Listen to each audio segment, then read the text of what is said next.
नमस्कार मेरे प्यारे भाइयों, स्वागत है आपका भयानक टॉक पर, जहां हम आपको डर और सस्पेंस से भरी कहानियां सुनाते हैं। आज का हॉरर पॉडकास्ट एक ट्रेन ड्राइवर की है जिनका नाम रामविलास श्रीवास्तव है। तो चलिए अब यह कहानी रामविलास जी के नजरिए से सुनते हैं। लेकिन उससे पहले आप लोगों से एक छोटा सा निवेदन है। अगर आप लोग चैनल पर नए हैं तो चैनल को सब्सक्राइब कर दीजिएगा और वीडियो को लाइक करना मत भूलिएगा। और आप लोग कमेंट में अपना नाम और अपने गांव या शहर का नाम जरूर बताएं। हो सकता है अगली हॉरर कहानी में आपका नाम लिया जा सकता है। तो अब ज्यादा समय नहीं लेते हैं, चलिए कहानी की शुरुआत करते हैं। दोस्तों, मेरा नाम रामविलास है। मैं पिछले 25 सालों से रेलवे में हूँ और इतने सालों में न जाने कितने सफर किए, कितनी रातें ट्रेन चलाते हुए गुजारी हैं। लेकिन आज जो कहानी आपको बताने जा रहा हूं, ये मेरी जिंदगी की सबसे डरावनी घटना है। आज भी उस रात के बारे में सोचकर मेरी रूह कांप जाती है। और यह मेरी कहानी सुनने के बाद कुछ लोगों को मजाक लगेगा, पर इसका दर्द वही जानता है जिसके साथ ये सब होता है। खैर, ये सब छोड़िए, आपका ज्यादा समय बर्बाद नहीं करता हूं, सीधे कहानी पर आता हूं। दोस्तों, ये कहानी तब की है जब मैं अपने सहायक ड्राइवर अमित के साथ एक लंबी मालगाड़ी लेकर निकला था। रात के करीब 10 बज रहे थे। स्टेशन पर हलचल कम हो चुकी थी। सिर्फ कुछ मालगाड़ियां और इक्का दुक्का एक्सप्रेस ट्रेनें चल रही थीं। मैं इंजन में बैठा ड्यूटी के कागजात देख रहा था कि तभी अमित अंदर आया। उसने मुस्कुराते हुए कहा, रामविलास जी तैयार हैं? मैंने घड़ी की ओर देखा और कहा, हाँ भाई, चलने का वक्त हो गया। अमित नया लड़का था, पर तेज और फुर्तीला। उम्र में मुझसे काफी छोटा मगर बड़ा जिंदा दिल।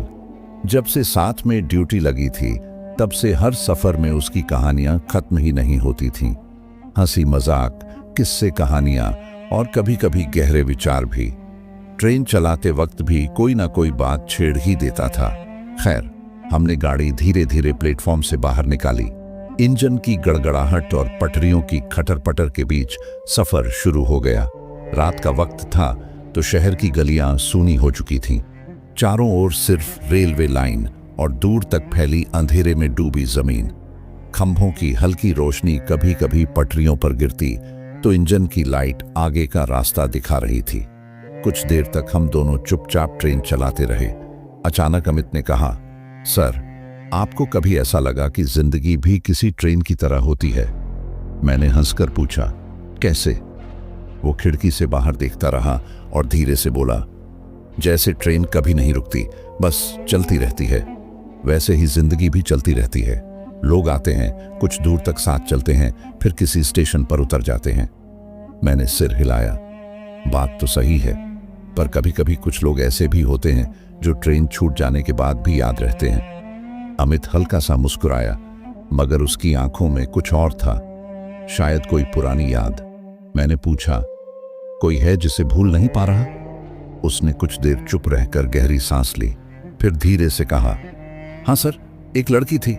मैंने हंसकर कहा, अच्छा, तो वही प्यार वाली कहानी, बता क्या हुआ? उसने लंबी सांस ली। हम बहुत अच्छे दोस्त थे, फिर धीरे धीरे दोस्ती प्यार में बदल गई। सब कुछ ठीक चल रहा था, मगर अचानक सब खत्म हो गया। क्यों? क्या हुआ? अमित ने सिर झुका लिया। उसके घर वालों ने उसकी शादी कहीं और तय कर दी। मैं कुछ नहीं कर सका। मैंने कुछ नहीं कहा, बस गाड़ी चलाता रहा। रेलवे की नौकरी में हम ऐसे कई लोगों से मिलते हैं जिनकी अपनी कहानियां होती हैं, कुछ अधूरी, कुछ पूरी, लेकिन सब में कोई ना कोई दर्द छुपा होता है। रात के करीब 12 बज चुके थे। अब हम एक वीरान इलाके से गुजर रहे थे। ये ट्रैक जंगल के बीच से निकलता था, इसलिए यहाँ बहुत कम रोशनी थी। चारों ओर सन्नाटा था, बस इंजन की आवाज और पटरियों की रगड़ सुनाई दे रही थी। अमित ने अचानक पूछा, सर, आपको कभी डर लगा है रात में ट्रेन चलाते हुए? मैंने हंसकर कहा, डर? अब तो नहीं लगता। हाँ, जब नया था तब थोड़ा अजीब लगता था। अमित कुछ देर चुप रहा, फिर बोला, मेरे गांव में एक पुरानी रेलवे पटरी है जिसे लोग भूतियां कहते हैं वहां रात में कोई ट्रेन गुजरे तो कुछ अजीब होता है। मैंने हंसकर कहा, अरे, रेलवे में तो ऐसी कई कहानियां सुनने को मिलती हैं, लेकिन मैंने कभी कुछ नहीं देखा। अमित मुस्कुराया। कभी कभी जो हम देखते हैं वही सच नहीं होता, और जो सच होता है उसे हम देख नहीं पाते। उसकी ये बात सुनकर एक अजीब सा एहसास हुआ, मगर मैंने ज्यादा ध्यान नहीं दिया। रात के 2 बजे के करीब ट्रेन एक सुनसान सेक्शन से गुजर रही थी। चारों तरफ घना अंधेरा था। इंजन की आवाज के अलावा कुछ सुनाई नहीं दे रहा था। अमित अब भी खिड़की से बाहर देख रहा था। अचानक उसने धीरे से कहा, रामविलास जी, वो देखिए। मैंने सिर घुमाकर देखा, लेकिन कुछ नहीं था। क्या हुआ? मुझे लगा कोई पटरियों के पास खड़ा था, सफेद कपड़ों में। मैंने हंसकर कहा, अरे तुम्हारी आंखें धोखा खा रही हैं। रात में ऐसा बहुत बार लगता है। अमित चुप हो गया, मगर उसकी आंखों में एक बेचैनी थी। मैंने ध्यान नहीं दिया और ट्रेन चलाता रहा, मगर मुझे नहीं पता था कि यह सिर्फ एक शुरुआत थी। अभी तो असली कहानी आगे थी। रात गहरी होती जा रही थी। इंजन की हल्की गर्माहट के बावजूद बाहर की ठंडी हवा अंदर तक सिहरन पैदा कर रही थी। अमित अब भी खिड़की से बाहर देख रहा था, मगर उसकी आंखों में वही अजीब सी बेचैनी थी। मैंने उसे हल्के से टोका, क्या हुआ भाई? इतना गंभीर क्यों लग रहा है? वह थोड़ा झिझका, फिर धीरे से बोला, सर, सच कहूं तो मुझे अब भी लग रहा है कि मैंने वहां कुछ देखा था। मैंने हल्का हंसते हुए कहा, देख भाई, रात में कई बार आंखों को धोखा हो जाता है। पटरियों के किनारे कोई कपड़े सुखाने के लिए टांग देता है तो वो हवा में लहराकर ऐसा लगता है कि कोई खड़ा है। तो इन सब बातों में मत पड़। अमित ने सिर हिलाया, लेकिन उसकी आंखों से साफ लग रहा था कि वो मेरी बात से संतुष्ट नहीं था। हमारी ट्रेन अब जंगल के एक और घने हिस्से में पहुंच चुकी थी। चारों तरफ सन्नाटा था। बस इंजन की आवाज और पटरियों के खड़खड़ाने की गूंज सुनाई दे रही थी। मैंने घड़ी देखी। रात के 2:30 बजने वाले थे। ये वह समय होता है जब नींद सबसे ज्यादा हावी होती है, मगर रेलवे वालों को इस लगाम को काबू में रखना आता है। अमित अब भी चुप था, और यह मेरे लिए थोड़ा अजीब था, क्योंकि वो अक्सर बिना रुके बातें किया करता था। मैंने माहौल को हल्का करने के लिए कहा, अच्छा तू बता, शादी करेगा या नहीं? अमित ने एक फीकी हंसी के साथ जवाब दिया, किससे करूं सर? जिसे चाहता था वो तो चली गई। अब इस नौकरी में कहाँ टाइम मिलता है प्यार व्यार के लिए? मैंने मजाक में कहा, अरे रेलवे वालों की भी शादियां होती हैं। देख, मेरी बीवी पिछले 20 साल से मुझे झेल रही है। अमित हल्का हंसा, मगर फिर अचानक उसकी हंसी गायब हो गई। वह एकटक सामने देखने लगा। मैंने तुरंत पूछा, क्या हुआ? उसने बिना पलक झपकाए धीरे से कहा, सर, कोई आगे पटरियों पर खड़ा है। मेरे हाथ एक पल के लिए खड़े हो गए। मैंने जल्दी से इंजन की तेज लाइट आगे डाली, मगर वहां कुछ नहीं था। कहाँ है? मैंने पूछा। अमित घबराया हुआ बोला, अभी तो वहीं था। मुझे उसकी बातों पर शक हो रहा था। मैं पिछले 25 सालों से ट्रेन चला रहा था और मुझे ऐसी चीजों पर यकीन नहीं था, मगर अमित की आंखों में एक अजीब सा डर था। मैंने गाड़ी की स्पीड कम की और ध्यान से पटरियों को देखने लगा। चारों तरफ घना अंधेरा था। दूर दूर तक कोई इंसान नहीं था। देख अमित, शायद तेरी आंखें थक गई हैं। ऐसा कुछ नहीं था। अमित ने धीरे से कहा, सर, मुझे यकीन है, मैंने उसे देखा था। हमारी ट्रेन अब एक पुराने पुल को पार कर रही थी। यह पुल कई सालों पुराना था, और रेलवे के कुछ पुराने ड्राइवरों से मैंने सुना था कि यहाँ कई साल पहले एक बड़ा हादसा हुआ था। कुछ लोगों का कहना था कि उस हादसे के बाद से यहाँ अजीब घटनाएं होती रहती हैं। मैंने कभी इन बातों पर ध्यान नहीं दिया था, मगर अमित की बेचैनी देखकर मेरे अंदर भी हल्की सी घबराहट होने लगी थी। तभी अचानक इंजन के अंदर एक अजीब सी आवाज आई। ऐसा लगा जैसे कोई दरवाजे के पास खड़ा हो और धीरे धीरे दस्तक दे रहा हो। मैंने अमित की तरफ देखा। उसने भी सुना था। उसकी आंखें अब डर से बड़ी हो गई थीं। सर, ये क्या था? मैंने खुद को संभालते हुए कहा, शायद हवा होगी। इंजन की बॉडी से आवाज आई होगी। मगर फिर वो आवाज दोबारा आई, इस बार जरा ज्यादा तेज। ऐसा लगा जैसे कोई धीरे धीरे दरवाजा खटखटा रहा हो अंदर आने के लिए। अमित ने कांपती आवाज में कहा, सर, कोई बाहर खड़ा है क्या? मैंने हिम्मत करके धीरे से इंजन के दरवाजे की ओर देखा। वहां कुछ नहीं था, मगर आवाज अब भी आ रही थी। और फिर ट्रेन के अगले मोड़ पर पहुंचते ही इंजन के सामने एक सफेद छाया झलकती दिखी और यह पहला मौका था जब मुझे भी लगा शायद अमित झूठ नहीं बोल रहा था। उस सफेद छाया को देखकर मेरी रीढ़ में एक सिहरन दौड़ गई। यह कुछ ऐसा था जिसे मैं समझ नहीं पा रहा था, मगर महसूस जरूर कर रहा था। ट्रेन अपनी रफ्तार से आगे बढ़ रही थी, लेकिन मेरे दिमाग में वही एक सवाल था, क्या सच में मैंने कुछ देखा या यह सिर्फ आंखों का धोखा था? अमित ने कांपती आवाज में पूछा, सर आपने भी देखा ना? मैंने खुद को संभालते हुए कहा, कुछ नहीं था, तुझे धोखा हुआ होगा। मगर मेरे अपने शब्दों में वो विश्वास नहीं था जो हमेशा होता था। इंजन के अंदर अब भी हल्की गूंज थी, जैसे कोई धीमे धीमे सांसें ले रहा हो। हमने एक दूसरे की ओर देखा, मगर कुछ कहने की हिम्मत नहीं हुई। ट्रेन अब उस पुल से आगे बढ़ चुकी थी, मगर माहौल अब भी अजीब सा लग रहा था। रात का सन्नाटा और गहरा हो गया था। रेलवे ट्रैक के दोनों तरफ घना जंगल था, जहां सिर्फ इंजन की रोशनी कुछ दूरी तक रास्ता दिखा रही थी। ट्रेन अपनी गति से चल रही थी, मगर माहौल में कुछ ऐसा था जिसे शब्दों में बयान करना मुश्किल था। अमित अब चुप था। उसका चेहरा साफ बता रहा था कि वो घबराया हुआ है। मैंने माहौल हल्का करने के लिए कहा, चलो ज्यादा मत सोचो, हम रेलवे में हैं, यहाँ कुछ भी हो सकता है। कई बार आंखें अंधेरे में अजीब चीजें देख लेती हैं। अमित ने मेरी बात सुनी, मगर कुछ कहा नहीं। शायद वो समझ रहा था कि मैं उसे सिर्फ शांत करने की कोशिश कर रहा हूं। रात के 3 बजने को थे।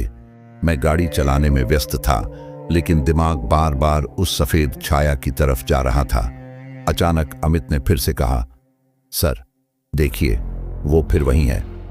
इस बार मैंने बिना देर किए इंजन की तेज लाइट उस ओर घुमा दी, मगर इस बार वो सिर्फ एक झलक नहीं थी। पटरियों के किनारे वही सफेद छाया अब भी खड़ी थी, मगर अब यह ज्यादा साफ दिख रही थी। ऐसा लग रहा था जैसे कोई सफेद कपड़ों में कोई औरत खड़ी हो, मगर उसका चेहरा नहीं दिख रहा था। मुझे पहली बार एहसास हुआ कि यह कोई धोखा नहीं था, कुछ तो था जो हमारे आसपास हो रहा था। अमित लगभग कांपते हुए बोला, सर ये क्या है? मैं कुछ बोल नहीं पाया। ट्रेन अपनी रफ्तार से आगे बढ़ रही थी और जैसे ही हम उस छाया के करीब पहुंचे, वो अचानक गायब हो गई। ना कोई हलचल, ना कोई आवाज, बस ऐसे जैसे कभी कुछ था ही नहीं। अमित घबरा गया। उसने झट से अपने गले में पड़ा ताबीज पकड़ा और धीरे से मंत्र बुदबुदाने लगा। मैं खुद भी असमंजस में था। रेलवे में काम करते हुए मैंने बहुत कुछ देखा था, मगर यह पहली बार था जब मैंने अपनी आंखों से कुछ ऐसा देखा जिसे मैं नकार नहीं सकता था। कुछ मिनटों तक इंजन के अंदर एकदम सन्नाटा था, सिर्फ गाड़ी की आवाज और बाहर के अंधेरे का खौफनाक एहसास। अमित ने धीरे से कहा, सर हमें ये गाड़ी रोक देनी चाहिए, कुछ गड़बड़ है। मैंने उसकी तरफ देखा और कहा, अभी रुकना मुमकिन नहीं है, ये रेलवे का खाली सेक्शन है, हमें अगले स्टेशन तक जाना ही होगा। अमित कुछ नहीं बोला, मगर उसकी आंखों में डर साफ झलक रहा था। ट्रेन अपनी रफ्तार से चलती रही, मगर अब माहौल पहले से भी ज्यादा भारी लग रहा था। ऐसा लग रहा था जैसे कोई हमें देख रहा हो। अचानक इंजन के अंदर कुछ गिरने की आवाज आई। हम दोनों चौंक कर पीछे मुड़े। ड्राइवर की सीट के पीछे रखा एक पुराना लोहे का टूल जमीन पर गिरा पड़ा था। मैंने लाइट डाली, मगर वहां कुछ नहीं था। अमित ने मेरी ओर देखा, सर ये अपने आप कैसे गिर गया? मेरे पास कोई जवाब नहीं था। और फिर इंजन के बाहर से किसी के चलने की धीमी धीमी आहट सुनाई दी, मगर ट्रेन चल रही थी और बाहर कोई भी खड़ा नहीं हो सकता था। मैंने और अमित ने एक दूसरे को देखा। अब हमें समझ आ रहा था कि जो कुछ भी हो रहा था वो सिर्फ हमारा भ्रम नहीं था, कुछ था जो हमारे साथ चल रहा था, और ये सिर्फ शुरुआत थी। रात के करीब 3:30 बज चुके थे। ट्रेन अपनी रफ्तार से आगे बढ़ रही थी, मगर हमारे अंदर अजीब सा डर घर कर चुका था। इंजन के अंदर माहौल पूरी तरह बदल चुका था। अमित चुप था। उसकी घबराई आंखें बार बार खिड़की के बाहर झांक रही थीं, जैसे उसे डर हो कि कुछ फिर से दिख सकता है।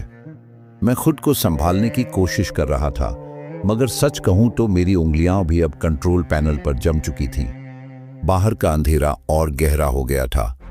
इंजन की हेडलाइट जब कभी पटरियों के किनारे पड़ती तो ऐसा लगता जैसे कोई छाया वहां खड़ी है, मगर जैसे ही ट्रेन आगे बढ़ती वो गायब हो जाती। और फिर इंजन के बाहर फिर से वही आवाज आई, धप धप, जैसे कोई ट्रेन के साथ साथ चल रहा हो। अमित ने कांपते हुए कहा, सर, कोई बाहर चल रहा है। मैंने उसकी ओर देखा। वो पसीने से लथपथ था। मेरी हिम्मत नहीं हो रही थी बाहर देखने की, मगर मुझे देखना पड़ा। मैंने खिड़की से बाहर झांका।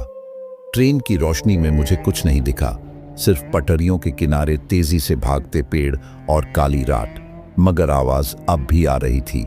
और फिर अचानक ट्रेन के इंजन के ठीक सामने एक परछाई उभरी, वही सफेद कपड़ों वाली आकृति।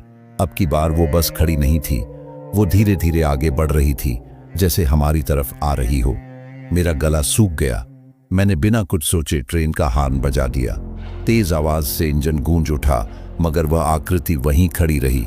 अमित लगभग चीख पड़ा, सर, ये क्या है? ये कहां से आ गई? और तभी वो आकृति अचानक इंजन के अंदर आ गई। हाँ, मैंने अपनी आंखों से देखा। वो हवा की तरह दरवाजे के अंदर घुसी और इंजन के अंदर अजीब सी ठंडक फैल गई। अमित पीछे हट गया।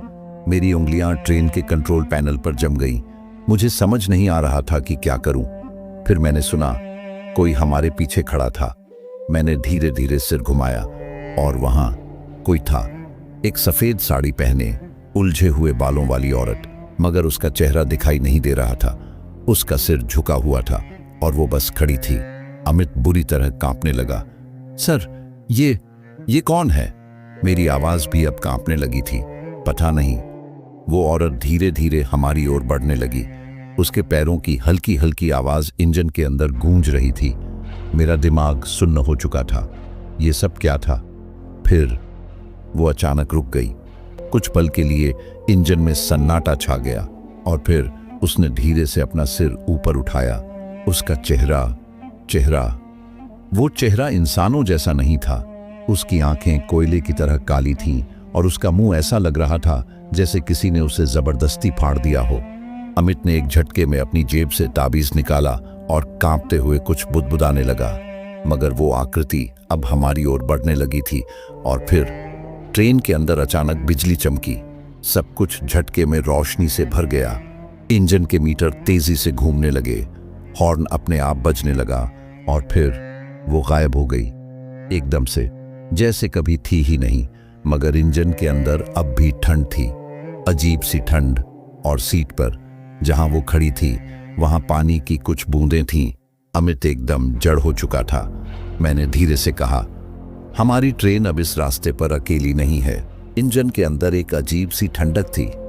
ऐसा लग रहा था जैसे कोई हमारे आसपास हो, मगर दिखाई न दे रहा हो।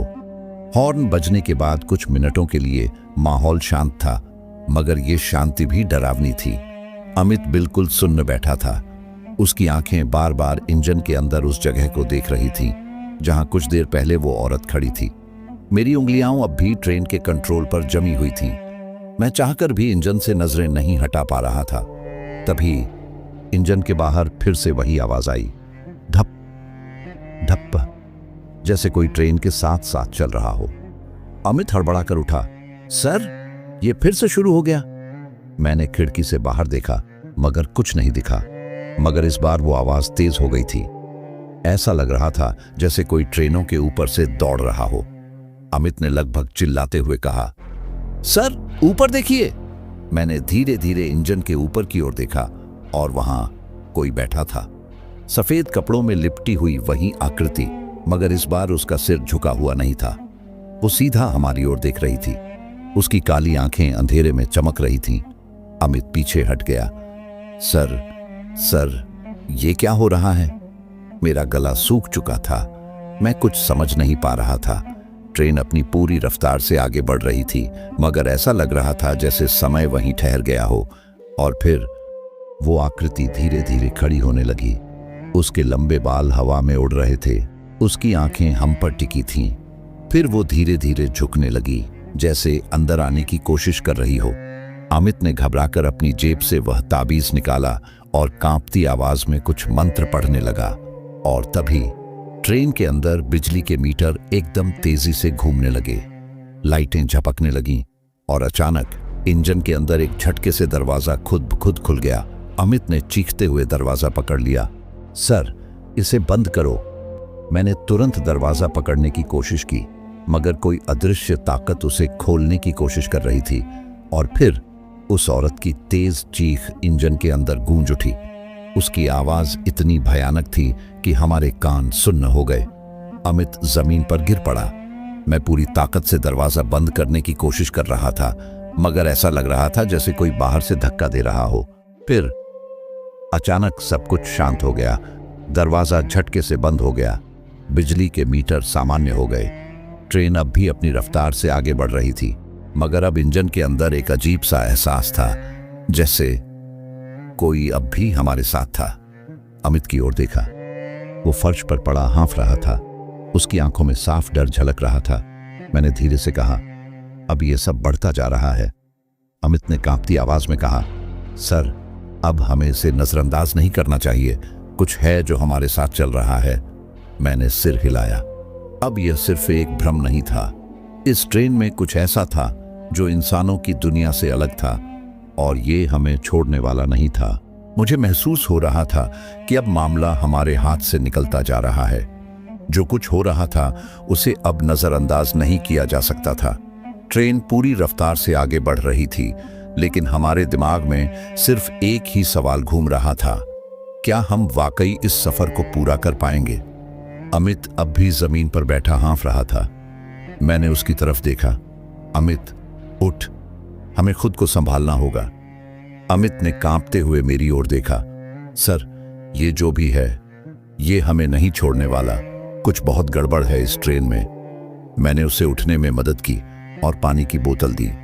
वह कांपते हाथों से पानी पीने लगा, लेकिन तभी इंजन में फिर से ठंड बढ़ने लगी। मुझे लगा जैसे कोई हमारे ठीक पीछे खड़ा है। मैंने धीरे धीरे गर्दन घुमाई। कोई नहीं था, लेकिन एहसास अब भी था। अचानक इंजन की खिड़कियों पर किसी ने जोर से खटखटाया। ट्रेन अपनी पूरी स्पीड पर थी। इतनी तेज रफ्तार में किसी का खिड़की पर खटखटाना नामुमकिन था। अमित ने घबराकर मेरी ओर देखा। सर, सर, ये क्या है? मैंने कांपते हाथों से खिड़की की ओर देखा। बाहर घना अंधेरा था, लेकिन फिर वो खटखटाने की आवाज तेज हो गई। अब ये केवल खटखटाने की आवाज नहीं थी, बल्कि ऐसा लग रहा था जैसे कोई अपनी उंगलियों से शीशे को खरोंच रहा हो। खर्र खर्र खर्र। यह आवाज बिल्कुल मेरे कानों में गूंज रही थी। मैंने हिम्मत जुटाकर खिड़की के बाहर देखा, और वहां एक चेहरा था। खिड़की के शीशे से चिपका हुआ एक भयानक चेहरा। वही औरत। उसकी आंखें काली थीं, मुंह से खून टपक रहा था, और उसके लंबे नाखून शीशे पर रगड़ खा रहे थे। मैंने झटके से सिर पीछे कर लिया। अमित की हालत मुझसे भी बुरी थी। वह एक कोने में दुबक गया था और अपनी ताबीज को जोर से पकड़ लिया था, और तभी इंजन की सारी लाइट्स अचानक बंद हो गईं। चारों तरफ अंधेरा छा गया। अब इंजन में सिर्फ ट्रेन की आवाज गूंज रही थी। और फिर हमने सुना एक धीमी हंसी।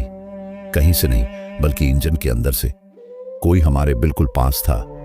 मैं सांस रोककर खड़ा हो गया। अमित की घबराहट बढ़ती जा रही थी। सर, ये अंदर आ गई, ये अंदर आ गई। और फिर अचानक ट्रेन के कंट्रोल पैनल पर जोर का झटका लगा। लाइट्स फिर से जल गईं, लेकिन अब कंट्रोल पैनल के सारे मीटर तेजी से घूम रहे थे। इंजन के बाहर की खिड़की पर वही औरत अब भी चिपकी हुई थी, लेकिन अब वो धीरे धीरे पीछे खिसक रही थी, जैसे ट्रेन के साथ बह रही हो। और फिर एक झटके में वो गायब हो गई। अमित रोने जैसा हो गया था। सर, अब क्या करें? मैं खुद भी नहीं जानता था कि क्या करना चाहिए, मगर अब ये साफ हो गया था कि ये सब इतनी आसानी से खत्म नहीं होने वाला था। और सबसे डरावनी बात ये थी कि अभी तक हमें ये नहीं पता था कि ये सब आखिर हो क्यों रहा है। इंजन के अंदर सन्नाटा था, मगर डर का एहसास पूरे माहौल में घुल चुका था। अमित एक कोने में दुबका हुआ था, और मैं हिलने की भी हिम्मत नहीं जुटा पा रहा था। अभी कुछ मिनट पहले ही वो औरत खिड़की से चिपकी हुई थी, और अब अचानक गायब हो गई थी। मगर मैं जानता था ये अभी खत्म नहीं हुआ था। अमित ने कांपती आवाज में कहा, सर, अब तो ट्रेन भी नहीं रोक सकते और ये चीज हमारे साथ साथ चल रही है। मैंने गहरी सांस ली। हमें बस किसी तरह इस सफर को खत्म करना है। लेकिन जैसे ही मैंने ये कहा, इंजन में लगे सारे मीटर फिर से झटके से हिलने लगे। स्पीडोमीटर खुद ब खुद 0 पर आ गया, जबकि ट्रेन पूरी रफ्तार से चल रही थी। फ्यूल गेज भी नीचे गिरने लगा और फिर ट्रेन के बाहर अचानक शोर उठने लगा। मैंने खिड़की से बाहर देखा। रेलवे ट्रैक के दोनों तरफ लोग खड़े थे। सैकड़ों लोग सफेद कपड़ों में, बिल्कुल शांत, बिना कोई हरकत किए। उनके चेहरे फीके और भावशून्य थे और सबसे डरावनी बात, उनके शरीर हवा में झूल रहे थे, जैसे वो जमीन पर नहीं बल्कि हवा में खड़े हों। मेरे रोंगटे खड़े हो गए। अमित ने भी उन्हें देख लिया। उसकी चीख निकलते निकलते रह गई। सर, सर, ये क्या हो रहा है? मैंने कुछ नहीं कहा, बस ट्रेन को संभालने में लगा रहा। लेकिन फिर उन लोगों में से एक अचानक इंजन की खिड़की के पास आ गया। एक झटके में, बिना कोई हरकत किए, चेहरा बिल्कुल मेरे करीब था। भूरे सूखे होंठ, गड्ढों जैसी आंखें और एक ऐसी दुर्गंध जैसे कोई बहुत पुराना सड़ा गला शरीर हो। वो आदमी मेरी आंखों में झांक रहा था। फिर उसने धीरे से होंठ हिलाए। रुको। मेरे पूरे शरीर में झुरझुरी दौड़ गई। ट्रेन की रफ्तार कम होने लगी। न चाहते हुए भी ट्रेन धीमी पड़ रही थी। मैंने पूरी ताकत से हैंडल घुमाया, मगर कोई फायदा नहीं। फिर इंजन के अंदर एक औरत की चीख गूंज उठी, वही आवाज जो पहले भी सुन चुके थे। और तभी अमित ने कांपते हुए मेरी शर्ट पकड़ ली। सर, देखो, सामने ट्रैक पर कोई खड़ा है। मैंने सामने देखा। ट्रैक के ठीक बीचों बीच वही औरत खड़ी थी, सफेद कपड़ों में, हवा में झूलती हुई। ट्रेन की हेडलाइट की रोशनी में उसका चेहरा साफ दिख रहा था। उसके होंठ हिल रहे थे, मगर कोई आवाज नहीं आ रही थी। अमित लगभग रोते हुए बोला, सर, ये ट्रेन रुक जाएगी, फिर ये हमें छोड़ेंगे नहीं। मगर मैं कुछ भी करने में असमर्थ था। ट्रेन अब धीरे धीरे रुक रही थी और जैसे ही ट्रेन पूरी तरह रुकी, चारों ओर सन्नाटा छा गया। इतना गहरा सन्नाटा कि हमें अपनी सांसों की आवाज तक सुनाई दे रही थी। फिर हमने इंजन के दरवाजे पर हल्की दस्तक सुनी। ठक ठक। अमित ने सुबकते हुए कहा, सर, अब क्या होगा? मुझे खुद भी नहीं पता था, मगर एक बात साफ थी, अब कुछ बहुत बड़ा होने वाला था। इंजन के दरवाजे पर दस्तक की आवाज गूंज रही थी। ठक ठक ठक। अमित बिल्कुल सुन्न पड़ चुका था और मेरी उंगलियां कंट्रोल पैनल पर जमी हुई थीं। ट्रेन पूरी तरह रुक चुकी थी और हमारे चारों ओर सन्नाटा पसरा हुआ था। सर, ये अंदर आ जाएगी। अमित की घबराई हुई आवाज आई। मैंने हिम्मत जुटाई और कांपते हाथों से दरवाजे की ओर देखा। दस्तक फिर आई, लेकिन इस बार दरवाजे के हैंडल में खुद ब खुद हरकत हुई। कोई बाहर से दरवाजा खोलने की कोशिश कर रहा था। नहीं। अमित घबराकर पीछे हटने लगा। मैंने जल्दी से दरवाजा लॉक करने के लिए हैंडल पर हाथ रखा, मगर जैसे ही मैंने छुआ, दरवाजा झटके से खुद ब खुद खुल गया। हम दोनों पीछे हट गए। बाहर अंधेरा था, कोई नहीं था, लेकिन तभी इंजन के अंदर ठंडी हवा का एक झोंका आया और फिर वो अंदर आ गई। वही औरत, सफेद कपड़े, उलझे बाल, खून से सने हाथ और काली गहरी आंखें। मगर इस बार वो खिड़की के बाहर नहीं थी, वो हमारे ठीक सामने खड़ी थी, इतनी नजदीक कि मैं उसकी सांसों की आवाज सुन सकता था। अमित कांपता हुआ एक कोने में जा सिमटा। मैं बिल्कुल जड़ हो चुका था। औरत ने धीरे धीरे सिर उठाया। उसकी काली आंखें मेरी आंखों में घुसती चली गईं। फिर उसके होंठ हिले। तुम वापस चले जाओ। उसकी आवाज गहरी और डरावनी थी। मैं कुछ कह नहीं पाया। तुम्हें यहां नहीं आना चाहिए था। अचानक इंजन के अंदर लाइट्स बुझने लगी। चारों ओर अंधेरा छा गया। अमित की घबराई हुई आवाज आई, सर, कुछ करो, ये हमें मार डालेगी। मैंने हिम्मत बटोरी और कांपते हुए हाथों से इंजन स्टार्ट करने की कोशिश की, मगर ट्रेन का सिस्टम पूरी तरह फेल हो चुका था। और तभी एक जोरदार झटका लगा। ट्रेन अचानक पूरी रफ्तार से पीछे जाने लगी, बिना किसी कंट्रोल के। ऐसा लग रहा था जैसे कोई ट्रेन को खींच रहा हो। बाहर वही सफेद कपड़ों वाले लोग खड़े थे, मगर अब उनके चेहरे गायब थे। बस काले गड्ढों जैसी आंखें दिख रही थीं। अमित जोर से चिल्लाया, सर हमें बचाओ। मैंने पूरी ताकत लगाकर ब्रेक खींचा। ट्रेन अचानक जोर से झटके के साथ रुक गई और ठीक उसी समय वो औरत एक डरावनी चीख के साथ हवा में घुल गई। एक पल को लगा जैसे पूरा इंजन हिल गया हो और फिर सब कुछ शांत हो गया। ट्रेन अब बिल्कुल स्थिर थी। अमित रोते हुए जमीन पर बैठ गया। मैंने चारों ओर देखा। बाहर अंधेरा अब भी था, मगर वो सफेद कपड़ों वाले लोग गायब हो चुके थे। हम अब भी जिंदा थे। मैंने धीरे से इंजन स्टार्ट करने की कोशिश की।